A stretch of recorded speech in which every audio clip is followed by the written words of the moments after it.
We're a team of Applied Anthropology graduate students at San Jose State University. Chioma Aso, Brian Ornelas, Jillian Farini, Andrew Ng, Jade Pereno, Shilpa Shah, and Eder Zamudio. In this film, we will take you on a brief journey of street-adjacent life through the jarring transition from business as usual to the realities of shelter-in-place policies that were implemented in the interest of public health. Several of the people we interviewed regularly used public transit in their commutes to and from school or work. One young woman chose to take the bus rather than purchase a car due to concerns about expected and unexpected costs. However, when she would take the bus home from her night classes, she would have to walk down very dark streets and had concerns for her safety that prompted her partner to buy her a taser. With similar concerns, another young woman who worked as a nanny would avoid taking the bus at night due to safety issues, and would instead use Uber or Lyft during the night hours. Another young woman, a self-identified undocumented college student, liked her busy routine, including taking the bus to school, as it provided her days with structure. Simultaneously, she disliked relying on the bus at the end of the day for a number of reasons, especially if she missed her bus. Everything. After class, I needed to catch the bus to get back home and walk at night for 20 minutes. Missing the bus changes everything. Thank you. Other individuals used shuttles provided for them by their workplace.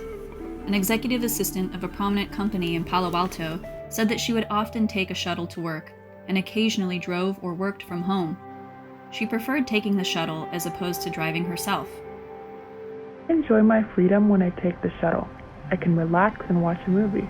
When I take my car, I have to focus on driving, and sometimes I feel like I am falling asleep behind the wheel. If I am driving by myself, I call my daughter or husband to have someone to talk to so I can stay awake. Another person enjoyed his commute using Caltrain.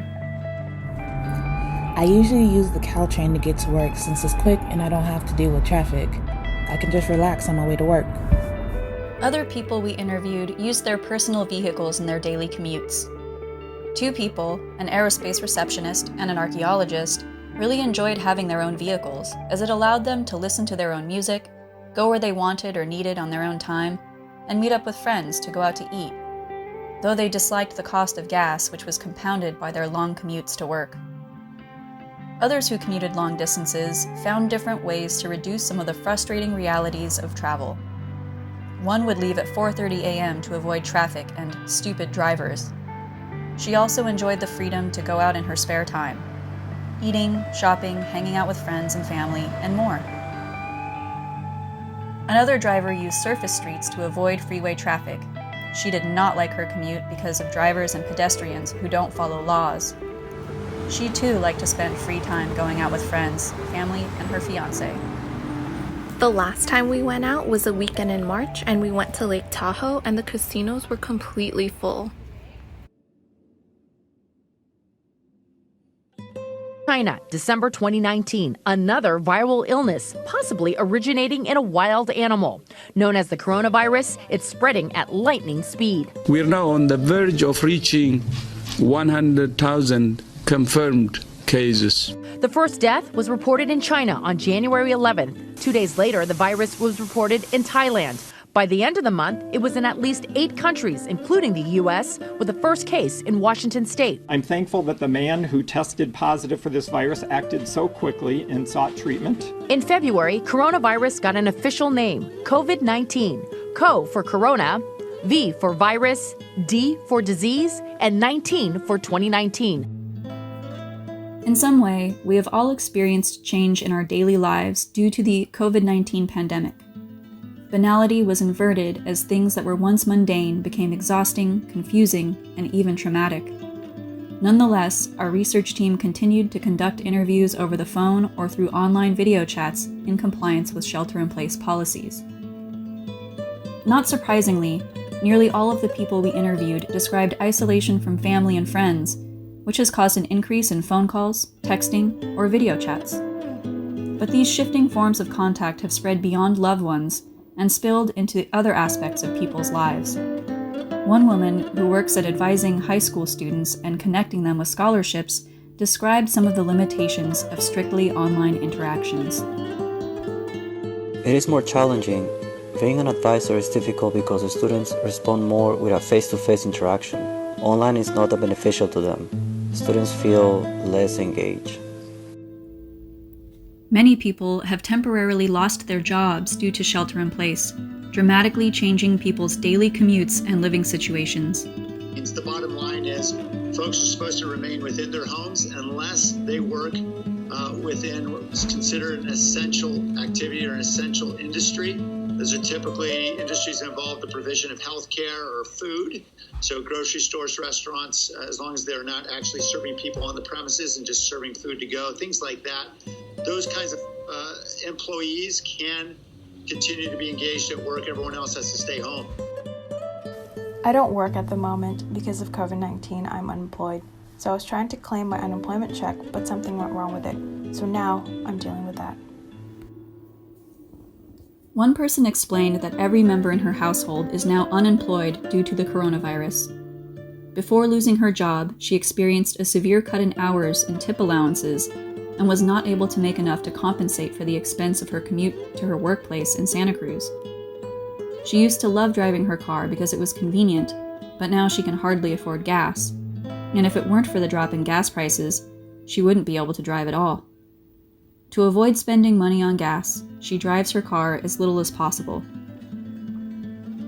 One woman had a job that was deemed essential, but she turned it down out of concern for her health, as she works on a construction site with a constant rotation of crews, which leads to a lack of rapport and inability to know how seriously the people she would be working with adhere to the Center for Disease Control recommendations. She now works from home, but with far fewer paid hours. One person from San Jose got a job in Sacramento that was deemed essential. Though it is a dangerous time to travel and live elsewhere, she took the job so that she could support her family, as everyone else was out of work. On her drive to Sacramento, she noticed empty freeways, and fast-track lanes, which people usually have to pay to use, were now labeled free to all. No one was working in the toll booths on the bridge, but LED signs notified drivers to pay by mail. Other LED signs along the highway that would normally notify drivers about traffic times or warn against drinking and driving now said things like, "Stay home, save lives, COVID-19," and "Maintain social distance, beat COVID-19." Reminders of the pandemic were everywhere. For her, the only benefit to this change was that a commute that would have normally taken 3 hours only took 1.5.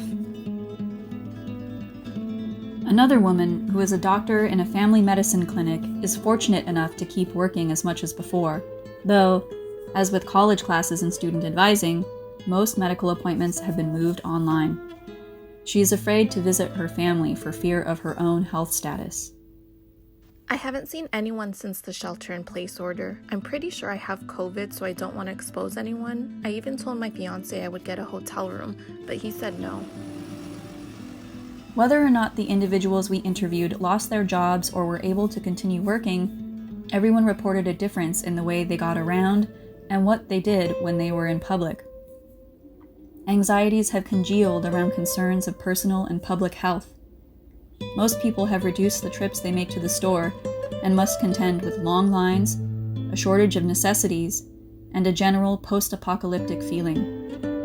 The people we spoke to wear masks and gloves and regularly use hand sanitizer or sanitizing wipes to clean off surfaces in their vehicles, on their groceries, and in their homes.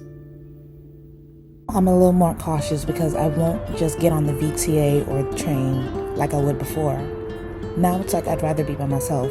I don't use Uber or all that stuff either. Many of the people we spoke to described the importance of being cautious and calculated when making trips out of the home for necessities. Some even described a fear of going into the public.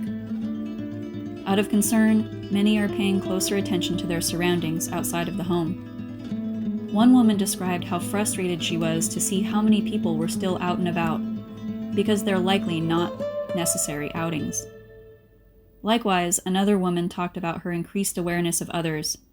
She would notice how many people were out, who was in a group, whether or not they were wearing masks, and what they were doing.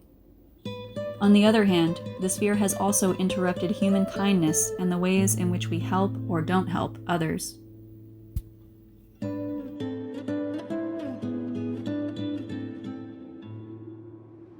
One morning, I waited at my usual bus stop where there's a weekly food bank in Campbell.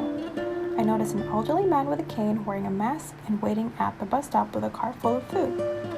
I kept my distance and the bus arrived. Although the bus policy states those that are able place board at the back door, the bus driver did not open the front doors for the man. The front entrance has the ability to lower and provide a ramp for people with carts or mobility issues. Nonetheless, the bus driver did not open the door. The elderly man had a very difficult time boarding at the back of the bus with his cane and cart full of groceries. I was contemplating helping him, but I did not out of fear that I might do more harm than good. It took the man a long time to get on board. He had an even harder time getting off the bus. Finally, a man helped him get his cart off the bus. The process did not go smoothly. After the man made it off the bus with his belongings, the man who helped him said, "He is too old to be carrying that cart, man. That thing was heavy." One participant expressed how important it is to continue to look out for our communities and other people as a collective. What's most important now is that we don't fear our fellow neighbors and lose our humanity. If we follow the guidelines, we will get through this and be all right.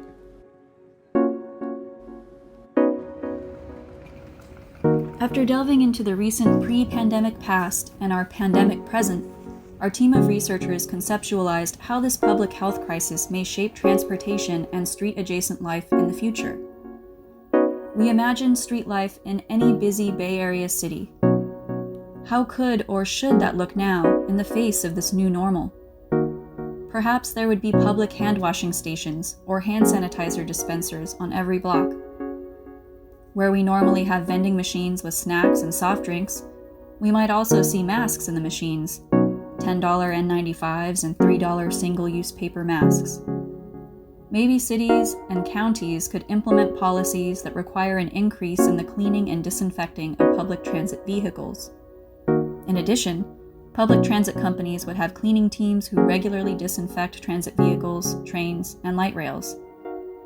There could also be individuals on public transit who are there to assist people with disabilities or the elderly. Perhaps the sidewalks could be wider, so that it is easier for pedestrians to maintain distance from others.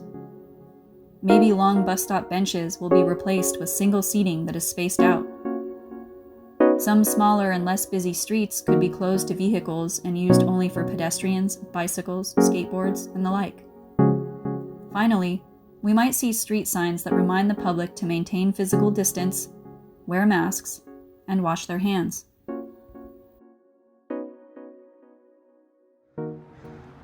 Ultimately, this global pandemic has created dramatic and traumatic shifts in the way we can and will operate in public settings. But there are ways we can learn from it and make changes to these public spheres to help protect ourselves and each other.